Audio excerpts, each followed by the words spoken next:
Assalamualaikum warahmatullahi wabarakatuh. Perkenalkan, nama saya Dina Arianti Tambunan, NIM 2003-2011, jurusan Agribisnis Fakultas Pertanian Universitas Malikus Saleh.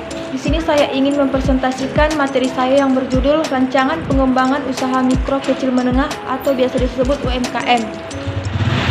Pengembangan usaha mikro kecil menengah atau UMKM, di sini ada satu pengertian UMKM.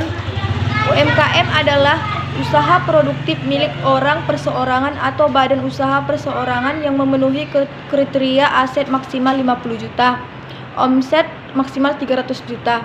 Dua, manfaat usaha mikro kecil menengah. Manfaat UMKM bagi perekonomian nasional adalah membuka lapangan pekerjaan, menjadi penyumbang terbesar nilai produk domestik bruto. Salah satu solusi efektif bagi permasalahan ekonomi masyarakat kecil dan menengah. Yang ketiga, tujuan pengembangan UMKM. Program pengembangan UMKM melayani pengembangan keterampilan kewirausahaan dan kemampuan untuk menjalankan usaha kecil dan menengah. Yang keempat, aset, prinsip, tujuan, dan kriteria UMKM. Asas-asas usaha mikro kecil dan menengah antara lain yaitu kekeluargaan, demokrasi ekonomi, kebersamaan, efisiensi, berkeadilan, berkelanjutan, berwawasan lingkungan, kemandirian, keseimbangan, kemajuan, dan kesatuan ekonomi nasional. Sedangkan prinsip pemberdayaan UMKM antara lain yang A. Penumbuhan kemandirian, kebersamaan dan kewirausahaan usaha mikro kecil menengah untuk berkarya dengan prakarsa sendiri. Yang B. Perwujudan kebijakan publik yang transparan, akuntabel, dan keadilan. Yang C. Pengembangan usaha berbasis potensi daerah dan berorientasi pasar sesuai dengan kompetensi usaha mikro kecil menengah. Yang D. Penyelenggaraan perencanaan, pelaksanaan, dan pengendalian secara terpadu. Adapun tujuan pemberdayaan usaha mikro kecil menengah adalah A. Mewujudkan struktur perekonomian nasional yang seimbang, perkembangan, dan keadilan. Yang B. Menimbulkan pada usaha mikro kecil dan menengah menjadi sistem usaha yang tangguh dan mandiri. Yang C. Meningkatkan peran usaha mikro kecil dan menengah dalam pembangunan daerah, penciptaan lapangan kerja, pemerataan pendapatan, pertumbuhan ekonomi, dan pengentasan rakyat dari kemiskinan. Adapun di sini strategi pengembangan UMKM yang pertama yaitu kemudahan dalam aspek permodalan. Lambannya akumulasi kapital di lapangan pengusaha mikro, kecil, dan menengah merupakan salah satu penyebab lambannya laju perkembangan usaha dan rendahnya surplus usaha di sektor usaha mikro, kecil, dan menengah. Yang kedua, bantuan pengembangan prasarana. Usaha mendorong produktivitas dan mendorong tumbuhnya usaha tidak akan memiliki arti penting bagi masyarakat kalau hasil produksinya tidak dapat dipasarkan atau kalaupun dapat dijual tetapi dengan harga yang amat rendah. Yang ketiga, pengembangan skala usaha. Pemberdayaan ekonomi pada masyarakat lemah pada mulanya dilakukan melalui pendekatan individual. Di sini ada langkah-langkah strategi pengembangan UMKM. Yang pertama itu mengadakan koordinasi dan konsultasi secara intensif mengenai strategi pengembangan UMKM terhadap seluruh lapisan masyarakat pedesaan. Yang kedua, menjelaskan pentingnya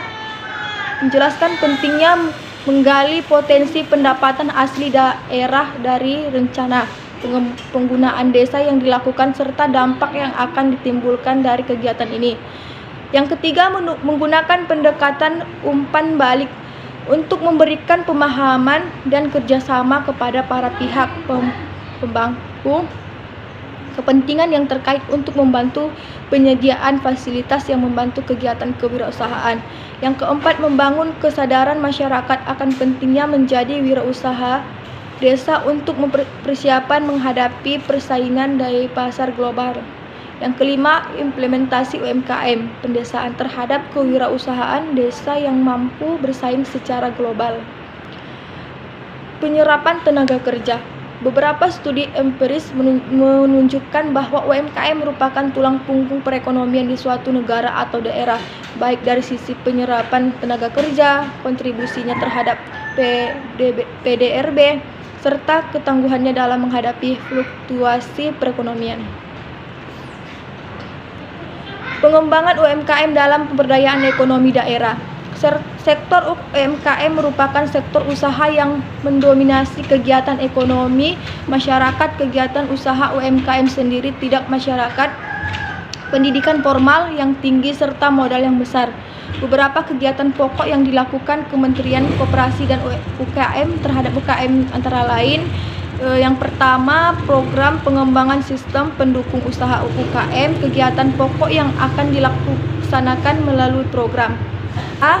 Sumber pembiayaan, khususnya makin kredit investasi dan penyediaan skim pembiayaan ekspor melalui lembaga modal ventura dan lembaga non-bank lainnya, terutama yang mendukung UKM. Yang B.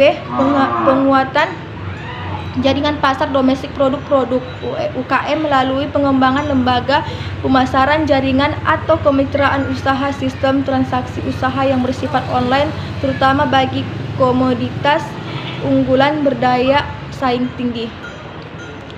Yang kedua, pemberdayaan usaha skala mikro. Kegiatan pokok yang akan dilaksanakan melalui program ini yaitu: A. Peningkatan kesempatan dalam berusaha. Yang B. Penyelenggaraan pelatihan budaya usaha dan perekoperasian. Yang C. Meningkatkan kapasitas kelembagaan dan kualitas layanan LKM dan KSP di sektor pertanian dan perdesaan. Yang D. Pengembangan usaha mikro, kecil, dan menengah melalui pendekatan klaster di sektor agribisnis dan agroindustri. Yang E. Memfasilitasi saran usaha skala mikro yang berlokasi di sekitar denda-denda penampungan dan pasar darurat yang pelaksanaan dikoordinasi oleh Departemen Perdagangan. Yang F. Meningkatkan kredit skala mikro dan kecil serta meningkatkan kapasitas dan jangkauan pelayanan KSP atau SP. Yang G. Peningkatan pengetahuan dan kemampuan kewirausahaan pengusaha mikro dan kecil. Terima kasih, sekian dari saya akhiri. Wassalamualaikum warahmatullahi wabarakatuh.